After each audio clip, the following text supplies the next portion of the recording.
What's up, everyone? Welcome to another edition of Beyond the Pit, where there's Star Wars and there's everything else, and then this is the Everything Else podcast. So I've pulled in Chris and Scott from the Sarlacc Digest. They're here with me again, and this is going to be another random topic. We're going to spin the wheel for another random topic. We've done a few of them already, and then we also do set topics. But this is fun because we don't even know what we're going to be talking about right now. He hit us up with James Cameron last time. Like, I give a damn about James Cameron. And now you do.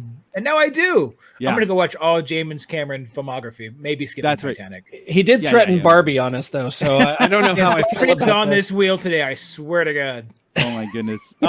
As mentioned before, too, if you want to suggest a topic that you guys want us to dive into for the next 25 to 30 minutes, please hit us in the comment section and let us know what you guys are interested in hearing.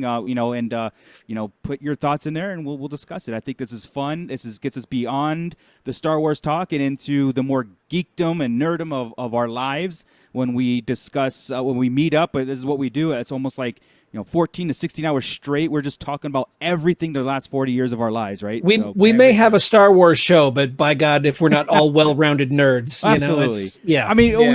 We did a whole thing on James Cameron, for God's sake. So yes. So again, I'm going to pull up the wheel here. Woohoo! Boom! And what do I want to see? Why is Star Trek always on the top? I don't know. That's scaring me. It's threatening you. Here we go. We're going to spin it. Oh, geez. Here we go. Did I just see Cabbage Patch Kids are up there? Yeah, what the hell? Garbage Patch. It's going to be that. Garbage Patch Kids, okay. And... it was almost. It was almost there. It almost was. Stephen King. Oh, man, I might have done better with Garbage Pail Kids. I might have, too. Well, we'll see how this goes. I'll mute you guys. Marco's going to run this one. Go ahead. We're gonna be Marco's hype man. We're going to be his Flava Flav. Yep. I will talk you into being a Stephen King fan by the end of these the next 30 minutes. Just like we did with James Cameron, Stephen King's filmography. Let's see if I'm as impressed. Okay. The last one went very positive. Now I'm going to be like, Well, how familiar are you guys with Stephen King, and not just his books? Like, let's talk more the movie section of it. They're all adaptations of his books, but like, how are you guys well versed in that? In his filmography? I have seen several of the movies that were based on his work. Let's put it that way. Okay. And I have a theory about a feeling about Stephen King. How I feel about him is that he writes all these really cool stories that look really dark and deep and really cool. And then by the time you get to the end of it, it's a freaking spider or something. It's like something that's like you're thinking, oh my God, what is this thing going to be? What is really going on here? Right. And it's a evil possessed toothpick or something. I mean, that's the way Stephen King writes. So take it away. And I've seen several of the movies. Haven't read any of the books, and I know he's a Red Sox fan. That's it. So that's all I've really got on him, and I'm pretty sure he was pretty loaded when he did most of those too. Yeah. So Stephen King. I've read that. I always think there's three in my experience. There's like three timelines of Stephen King. Okay. And it goes with the movies, right? You go from the beginning of the film, forgive me for not having the actual stats in front of me, because again, I didn't know we were going to talk about this Stephen King, so I don't know what his very first. And I'm saying his film, he didn't direct these. He wrote. It was all adaptations. From the movie Sleepwalkers, there's a timeline of fantastic Stephen King movies: Carrie, Firestarter, Christine. Mm-hmm. You've got Misery. You have. I think Needful Things before, but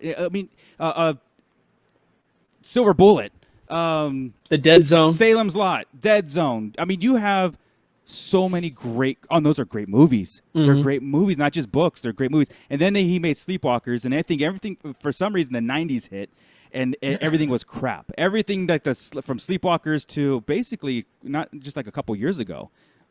Split into being good again. So it went like good and then bad and then good again. And that's my opinion on as far as like the Stephen King adaptations. Now, you got TV movies too. The Tommyknockers. You have The Stand. The original. What was that anyway? The Tommyknockers. They were just they looked like big flying Pac-Man. We'll have to go into. We'll have to So threw him a loop there. Yeah, you did, because now I was going on something else. Okay, if you haven't seen Gerald's Game on Netflix, watch Gerald's Game. fantastic Stephen King movie. In fact, I mentioned to you guys Stand By Me the other day. Mm-hmm. That's adapted from a short story called The Body. It's the only thing I've read by him. Correct. All the way through. And also The Running Man. Mm-hmm. Also Shawshank Redemption. Yep. But he wrote those under Richard Bachman because nobody could, or he thought if he wrote these other kind of non-horror movies, no one would take him serious as like, oh, look at Stephen King writing a drama. Right. So he wrote it under Richard Bachman. And, so I mean, great films. His footprint is on everything. And I'm a huge fan of Stephen King. I've read the books. I've read them. It was funny. I went to a lot of people. I went to Catholic school up to 8th grade, right? Like that was my whole thing. And we would have book reports 3 times a year, and I would pick Stephen King books all the time. And so how do you get away with that? Getting lashed, right? To the point where the teachers knew me and said, "Book reports, no Stephen King for Marco." It's like that was because I would just want to, they weren't against it. It was just like pick another author to, broaden your horizon kind of deal. Expand it. No. And I was like, hell no, man! Stephen King is awesome. He goes to Bachman. Yeah, right. You guys love it, right? I mean, even the new okay. The new one, I didn't like the old one, but the story, yes. Yeah, since Stephen King isn't the director of these movies, right. But the story, it's cool. Well, for the most part, it does get kind of weird at the end. I mean, even I think the aliens are weird, and the weird sex stuff with the kids that was all weird too. In the book, in the book, right. Obviously, it wasn't in the thing, but so he's got little oddities, but it's cool. Yeah, I enjoyed it. I thought, especially the first of the remake movie. I liked the first one a lot. The second one kind of fell off the rails a little bit. Yep. I know why. I know why for our group why that is. Like to me, I thought It and It Too, the second chapter, fantastic. Like to me, to me personally, it's a truly masterpiece. Both of them put together because it's one thing. And I think that the second one with the adults version of the adult chapter of it, I think we like the Goonies. We like Stand By Me. We like the first. We like those kid adventures that have certain elements to it. And yes, the second part of that book or the movie got away from it and got a little too real and away from that innocent and that adventure spirit, where it was kind of like. I kind of like the other one because I was relating to the kids more. You know what I mean? Yeah. It was just more real, and I get that. I do. That's a good point. That is a very good point. It's funny that we never relate to adults. Like I always relate to kids better. If I have the two choices, I'd rather relate to the kids. Screw adults. Yeah, I'd rather watch Goonies or Stand By Me. Or But the thing with the adult, I get it because the theme the theme of the movie is different. It feels different, right? Yeah. That's the thing. Because I actually thought. As far as continuation in the casting on that too, by the way, I think they were spot on freaking everybody. Absolutely, the adult cast versus the kids was unreal. Unreal. So unreal. I was able to follow it like that, so I didn't lose my characters. They were the same characters. Yeah. So you should still be relating that way. I just wasn't amused because the first one weren't was as compelling. It had magic. The first one had magic. Yeah. Absolutely, and also it leaned heavy on the nostalgia of our youth with the music that was playing, with the cars, the video games, everything that they were living in our childhood, so of course we're going to be drawn to that. Well, that's people our age are making everything right now, and that's what's happening. Is we get stuck in a lot of it, parts of it. And we're like, because they know they're hitting the same things that hit us. Well, they brought it up to modern times, which is great. Again, me, and I'm a big opponent of remakes and re stuff. I said, but I will say this: the movies was different because the other one was a made-for-TV movie, and this was a movie. Okay, and the first one was, there's a lot that wasn't in the book. Like they really made up a lot the of stuff. the TV adaptation. But you had a great cast. Pennywise, John Ritter and Curry. Tim Curry. Tim Curry. Yeah. Anything with those two is fantastic. Yeah, agreed there. But the movie itself was like, oh God, get me through it. Well, it's a TV thing. It's very. They had to play it safe, right? They had to play it really close to the chest, right? With the movies, they just went. They really got you. Yeah. And I did enjoy those. Yeah. Stephen King writes really racy. Like he's not afraid to be very derogatory. He's not afraid to write characters that are extremely prejudiced and racist and abusive. I just rewatched The Shining the other day, and I'm The Shining. Oh my God! I mean, I know it's not him, of course, directing, and it's very loosely based on his book. but holy crap, there was some stuff in there that you could not do today. Now, did you watch the TV adaptation of The Shining that came back out in the day? Yeah, that was okay. It was more truer to the book. Yeah. But I love, Jack Nicholson's The Shining. That one's pinnacle. It's so good. Yeah. Is the new one a book or just a continuation of the movie? The Dr. Midnight? Is that what it is? It's is that right? Stephen King's son wrote it. Oh, is that what it is? Yeah. All right. Yeah. Well, I know it follows the kid from The Shining now as an adult. Dr. Sleep. Dr. McGregor, right? Yeah, it's McGregor playing. Absolutely fantastic film, by the way, if you haven't seen it. I have it, but I haven't watched it. Okay, so you have The Shining as you know it, and it has this story, and then Doctor Strange goes into this world building of this ability and people and stuff, and it's like, whoa, right. whoa. It has nothing to do with the Overlook Hotel. It has nothing to do with the ghost there. It is all about the actual ability the people that the kid had. have the abilities, and The Shining itself. Oh, good. Yeah. Correct. It's almost like Jedi and Sith. It's really I'm telling you, it's fantastic. Like that. Well, yeah, you don't want to be in the same setting all the time. That's perfectly cool. Yeah, exactly. Yeah. No, it's smartly made. Again, I feel like I'm taking over the conversation because I could talk about you need to. Yeah. So and you're doing it well. Thank you. So, my beginnings with Stephen King started with Cujo. I read the book, scared the crap out of me. Saw the movie, scared the crap out of me. The movie still holds up to this day. Cujo is fantastic. I do remember Cujo freaking me out when I was younger. Yeah. And that's the last time I watched it. So being trapped in a car, in a hot car, while your kid's dying of has an asthma attack and everything, and there's this rabid dog outside. Again, this all goes back to my childhood too, because I was watching these movies and being like scared, but in a good way, entertained, scared. Like Stephen King loves to put you in those situations like you don't know how you're going to get out of this, and like Scott said, sometimes the endings are like, oh, that was it, like anticlimactic, or like, oh, that was because in Cujo, they walk in and a dog attacks him and she stabs him and he comes back at the jump scare and it's like, okay, I think someone might correct me, but I think the book ends differently than that. But anyway, nobody in this room will correct you. All right. But no, Carrie. What about Carrie? Like John Travolta's movie, he was in that movie. He was a villain. Yeah. I love Carrie. I hate the remake. Didn't even bother. I hated the sequel too. The sequel was dumb. I didn't realize there was one. Yeah. So Christine, another one of my favorite Stephen King adaptation movies, and they're remaking it. And I'm like, just watch the original, please, for the love of God. Christine is a masterpiece. It is. It's a coming of age movie with and the car that comes like Maximum Overdrive. Come on, I mean, like that is like fantastic. Even the soundtrack, AC/DC did the entire soundtrack. Now that's the one. Isn't that the one where there's a truck that has Emilio like the Green Estevez, Goblin's face on the front of it? Yeah. Emilio Estevez is in the movie. Well, you sold me right there, dude. Emilio. I was like, Emilio. I was there. He did say that. See?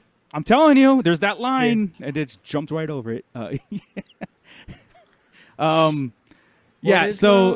a Firestarter, right? With Drew Barrymore. He was in that. He was, he did that. Again, the books go on and on. I remember there was an interview with George R.R. Martin and Stephen King, and they were talking to each other about. Like, it was funny. George R.R. Martin asked Stephen, "How you write so many good books, but you write so many books within a year. You're like." Within 5 years, you write 12 novels. And Stephen King said, he goes, I do. I said, but only like 3 are good. It's like with George R.R. Martin, you write one every 5 years and they're all good. And that is the case because as I start to talk about his whole library of books and all that stuff, there are a lot that fall short. I mentioned Needful Things. Needful Things fell short for me. I did not like the movie or the book. Sleepwalkers, same thing. Did not like either. There's quite a few. The Running Man is good, but again, that's the short story. I enjoyed Misery. Misery was good. So now Misery was like when I was like high school years. Now the difference between, and I don't know why they didn't do it because it's like they could have gotten away with this, but the kills in Misery in the book are not in the movie. like for example, I don't know how much you guys remember. Remember the sheriff that got she killed. The sheriff came to the house and she she shot him with a shotgun. I don't remember. In the back. Well, she shot it. Okay, for example, the kill in the movie was she shot him in the back with a shotgun.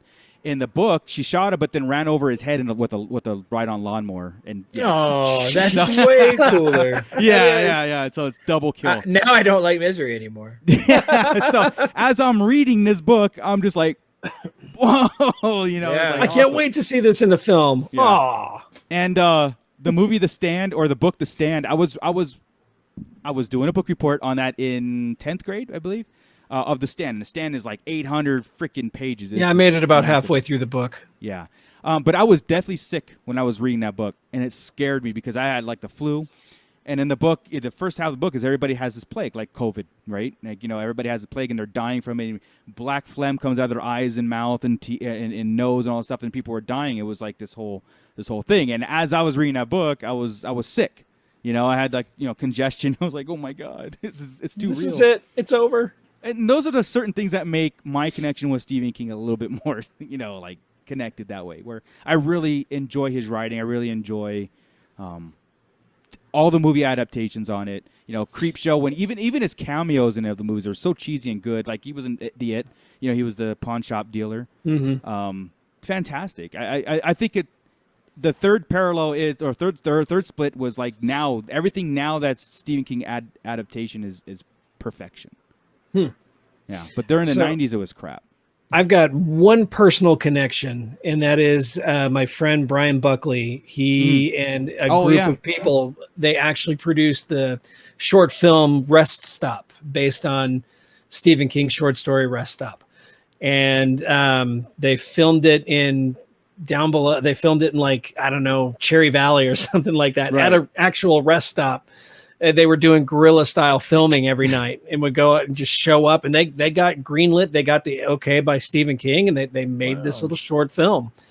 And that's my only claim to anything remotely Stephen King. So that's cool. Good on you, Brian. I was at Burger King once and saw a guy named Steven. That's the closest I have anything. That's probably closer than mine. That's funny. Well, wait. Yeah. Stephen King's son, he wrote the file card to the G.I. Joe Cobra character, Crystal Ball. Really? Yeah. Oh, wow. Yeah, Stephen King's son wrote the file card. So I suggest if anybody wants to start in the novelizations of Stephen King, get Nightmares and Dreamscapes and get Different Seasons. Those two books are Different short Seasons stories. is great. Yeah, they're short stories. They'll get you right into the mood of horror writing. They'll get you right in the mood of his style and stuff, and then you can jump into the novels, if you want to. Different Seasons is the one that has both Stand By Me and Shawshank Redemption and The Running Man. Well, The Running Man. There you go. Yeah. Would you want a Stephen King Star Wars book? God. No. I'm thinking. Okay, let me think. Because he does things besides horror, right? You're mentioning the other stuff. Like I said, he wrote The Running Man, which is very sci-fi and very it's very Logan's Run. Yeah, exactly. Yeah. I'm trying to think a Stephen King novel. Yeah, I would have to think it would have to. I don't know if he can. Don't know if he can. Yeah, that's what I'm saying. I don't know. Yeah. And if he did, would it have to be a horror type scary thing, or would he do more of a dramatic thing like a? He would put a lot more emphasis in mythology and spiritual connections to different characters. I think so more of a Force thing, maybe perhaps a Sith type, very spirit Sithy story, a dark like story. I can see him doing like the Mortis arc. I can see him doing something where it has those three connections, and one being very bad and one being very good, and then there's a center. Like he has the Stephen King can write conflict like that. Like. Okay, now, here's I could see that. Here's a line, and I'm gonna go way over this line right now. Do it. Yeah. So in Dungeons and Dragons, you have. Shit. I'm gonna go get a water. I'm gonna go continue. You have character traits. Scott's gone. You have character traits that are like, there's good, there's neutral, there's chaotic good, there's chaotic neutral. So all these play into that character's persona and stuff. And I think Stephen King writes in that language good. And Star Wars does that too, because again, we can look at someone like Boba Fett. He's chaotic neutral. Like he can get the job done and kill people if he has to, but he does it for like not for the benefit of good or bad. And then there's like Palpatine, right, which is like chaotic evil. And then there's like Obi-Wan, who's good, or maybe neutral, not even neutral. He's straight up good. Yeah, like so there's like that. So I think Stephen King could do good on character development like that. Now, I don't know about his ability to weave it into a Star Wars storyline. That's where he would have to prove it. Yeah, I think he'd want to do his own thing enough to where it just wouldn't work. Yeah, right. Stephen King is very, very well read, of course, but very well like history and mythology and stuff. Like he puts things in novels that if you really explore like a lot of like Native American mythology or Thinner. I remember that one. Thinner's fantastic. Thinner's fantastic. Thinner. I love that movie. There hasn't been a movie I haven't watched of his or know of or what book and everything. That Different Seasons novel, actually, The Apt Pupil was in that one. That's right. The aliens. No. Is that the one with the aliens? Apt Pupil is the one where it was there was like a Nazi guy who was trying to corrupt the Elijah Wood or something like that. Yeah, that's right. Yeah, that's right. I was thinking about something else where the teacher was teaching all the kids were aliens. That's another with a short story. Man, just threw you for a loop there. Sorry, man. No, it's funny. It's like Stephen King next to George Lucas is almost like not even. There's always George, right? But he's like right there.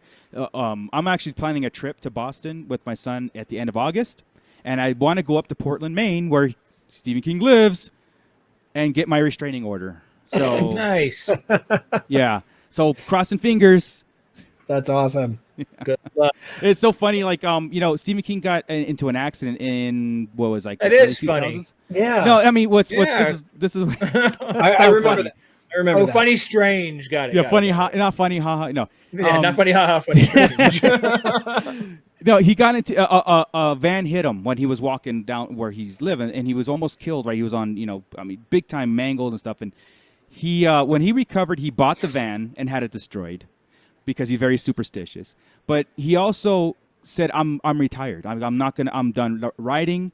This is before he got hit by the car or van. I think the story is like he was done. He got hit by the van, almost died, came out of it with whatever, did his thing, and he's been nonstop riding ever since. It was almost like fate telling him, "You can't stop. You can't stop riding. Because otherwise you're gonna die." And since he's superstitious, took it like that. He just ran absolutely, with it. absolutely. And probably one of the best and most depressing. Now again, Stephen King wrote The Mist. Mm-hmm. If you watch the movie The Mist. Frank Darabont directed it, who also did Walking Dead, right? Oh, shit. That's the one where they're all stuck inside, like, the grocery store. Yeah. So, okay, that's a wicked movie. Dude, before I read the book back when I was, like, in the teenage years, I rented the audio on tape. And listening to the audio was probably the most frightening thing I've done in a long time. For some reason, that did it. But if you ever want a very, very depressing ending, and again, it's not the book doesn't end this way, but the movie ends. It's very dark, very dark, but fantastic too. But anyway, that movie was messed up. I think the end all be all is, if you're not a fan, please become a fan and enjoy it because it's fantastic. It's a great world building. It is. He's confirmed basically all his characters are in the same world, the same. Thing, Neat. Yeah. So which is very cool. So anyway, I didn't mean to hijack this episode, but it was awesome. Yeah. Stephen King, besides H.P. Lovecraft, is a very good passion of mine. So, yeah, I love it. I love horror. I love Stephen King. Oh, trust when we get to Star Trek, it's going to be mostly Scott as well. Yeah, I hope it is, Chris. I hope it's just Scott. Hey, you put it on the damn wheel. I've heard because I think it'd be fun. Okay, so once in a while, some kind of knowledge will slip. We grab knowledge through osmosis, right? I mean, like it's just there. It's just that's what I'm saying. I'm like I'm scared of Star Trek because there might be stuff that we know about that we will have to admit that we shouldn't. Like I don't know, man. I don't know.